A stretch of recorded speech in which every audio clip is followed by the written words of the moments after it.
Hi there, welcome back to Midweek Morning Encouragement. I hope you're off to a great start this morning, and I don't know where you're watching this from, but I have to tell you, my heart really goes out to all of you who may live up north, because this time of year in Florida is just simply the best. For sure not trying to rub it in, but I gotta tell you, gorgeous weather we're having here in March, here in Florida.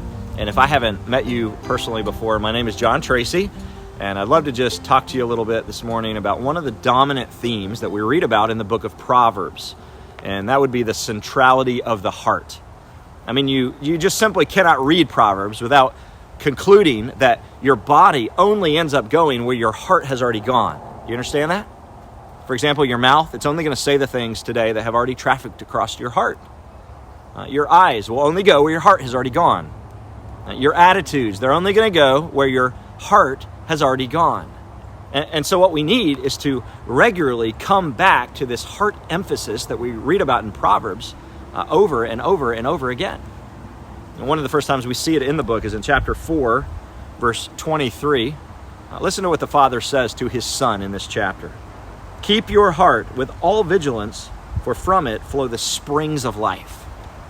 In other words, he's saying, son, if you get anything from me, if you get anything right in life, get this. Guard your heart. Keep your heart. And why? Because your whole life will be defined by what comes out of your heart.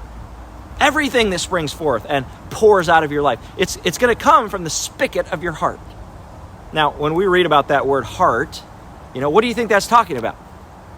Is it simply talking about the blood pumping, red organ in the center of your chest? Well, no, it's not. Of course not.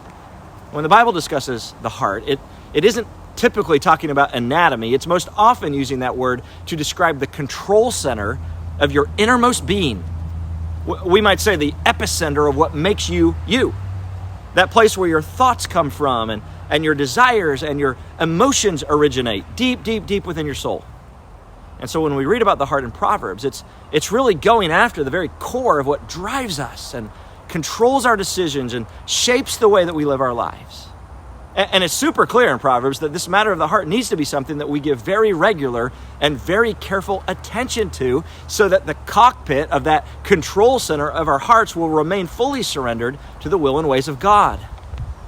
And just to drive that point home, over and over again, we read about this matter of the heart in Proverbs in a lot of different ways. For example, it speaks of the foolish heart and the wise heart, the joyful heart, the grieving heart, the evil heart, the righteous heart, the tranquil heart, the understanding heart, the foolish heart, the cheerful heart, the arrogant heart.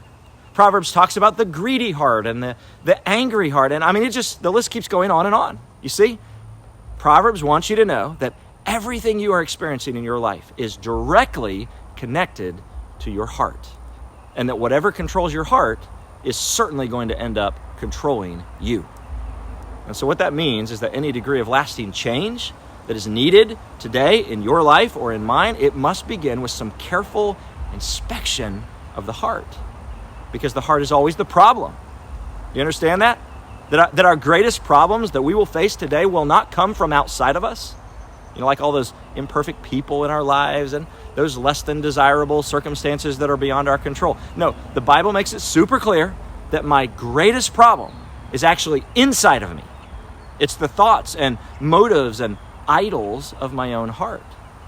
Because my regular tendency is actually to put myself in the center on the throne of my heart instead of God. One man famously said, the human heart is an idol factory. And I think he's right. And if that's ever going to change, what I need is the grace of Jesus to come and redeem and continually renew and rescue me from myself, so that the behavior modification that's needed on the outside, or parents, think about your own kids, the behavior modification that they need, or somebody else in your life who's behaving badly. Behavior modification will only be temporary if nothing changes in the heart. The heart has to change first if there's going to be lasting change.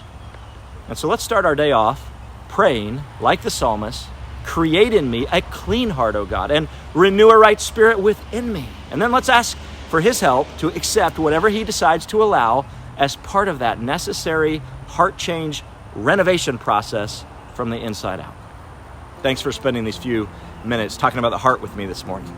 And if you'd like to receive these kinds of little Wednesday devotionals from Keystone Bible Church every single Wednesday morning by text message. I would encourage you just to text those initials MME to the number that you see right now on the screen, and we'll make sure that those get sent over to you every single Wednesday morning. I hope you have a great day, and I'll see you again very soon for more midweek morning encouragement. God bless you.